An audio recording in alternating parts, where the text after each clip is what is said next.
Subscribe to our YouTube channel and press the bell icon to get the latest updates.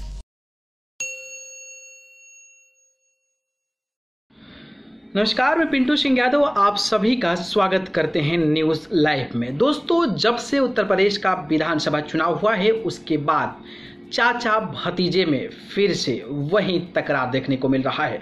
यानी कि चुनाव के पहले तो एक साथ हो गए थे, लेकिन चुनाव के बाद जिस तरीके से शिवपाल यादव के कड़े तेवर नजर आ रहे हैं उसको लेकर उत्तर प्रदेश की राजनीति में चर्चा हो रही है। इस कड़ी में जिस तरीके से ओम प्रकाश राजभर और उपचुनाव हार जाने के बाद शिवपाल यादव ने एक ऐसा बयान दे दिया है जिसको लेकर एक बार फिर से चर्चा बन गई है। आखिरकार शिवपाल यादव ने क्या कहा है, इसकी पूरी जानकारी अब मैं आपको बताने वाला हूं। दरअसल बात करें तो समाजवादी पार्टी में चल रहे सत्ता संघर्ष का दौर थमने का नाम नहीं ले रहा है।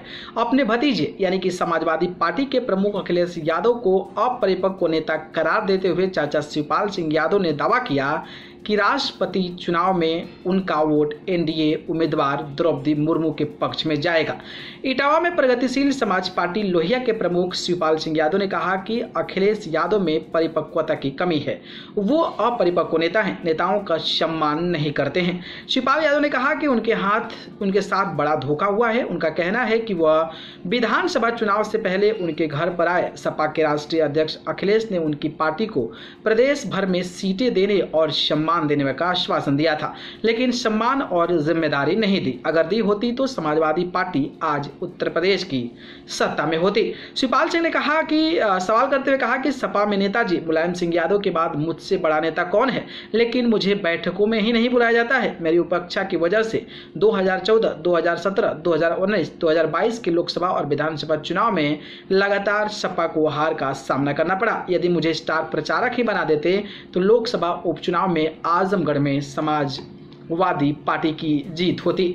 शिवपाल यादव ने कहा कि राष्ट्रपति चुनाव में वो एनडीए की उम्मीदवार द्रौपदी मुर्मू को वोट देंगे क्योंकि उन्होंने उत्तर प्रदेश के मुख्यमंत्री के यहां आयोजित डिनर के दौरान मुलाकात होने पर मुझसे वोट मांगा, जबकि न यशवंत सिन्हा और न ही अखिलेश यादव ने राष्ट्रपति पद के लिए उम्मीदवार के लिए कोई वोट मांगा। उन्होंने बताया कि पूर्व में राष्ट्रपति पद के चुनाव में रामनाथ कोविंद को भी मैंने वोट दिया था, उन्होंने भी 2 बार वोट मांगा था। वहीं बात करें तो शिवपाल यादव केवल यही नहीं रुके, उन्होंने कहा कि वो अपनी पार्टी प्रगतिशील समाज पार्टी लोहिया को मजबूत करने पर अब जोर देंगे।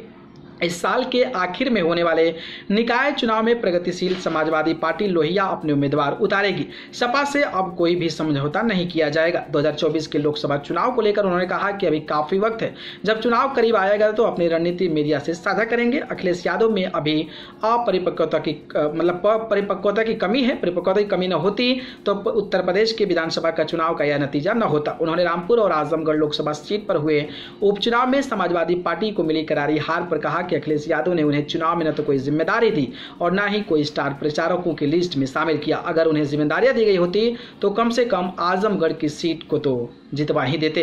खैर, इस पर आपकी क्या प्रतिक्रिया है कमेंट बॉक्स में बताइएगा। धन्यवाद।